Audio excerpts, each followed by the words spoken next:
And they were literally coming right down where that path is that you can sort of see in the snow. April Neal moved to her home in the Boise foothills just 2 years ago. She's seen deer in the open space just below her deck near Table Rock, but she was surprised when a herd of elk started moving in. And it's just telling me that there's got to be a ton of snow up in the mountains because we never see elk. We see a million deer. You know, they do drive-bys in the neighborhood and they eat everyone's roses, but these guys were definitely not deer. Jim Weimer was not surprised at all. Been watching this for years and years and years. He's been tracking elk that move into the area during his 30 years in the neighborhood, especially when the snow hits. There's usually anywhere from 50 to 250 that come down in the wintertime, hunting for food. Weimer says during the day the elk stay in the hills just north, but in the evening they come down and they find their food, whatever they can get.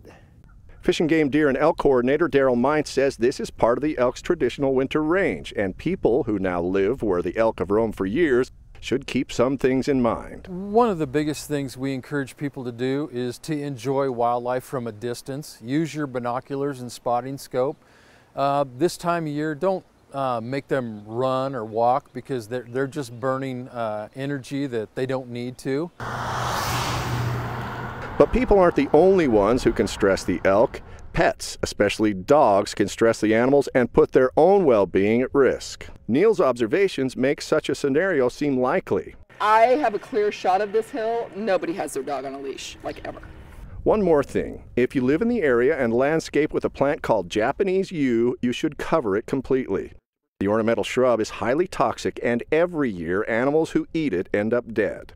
That's another thing that Neal, who admits to being a purely city girl from Boston, just learned about her new home and the animals that live here. She says the wildlife are just one more reason that her move to the Gem State was worth it. The wildlife is special, and to have it so close makes it a really wonderful place to live.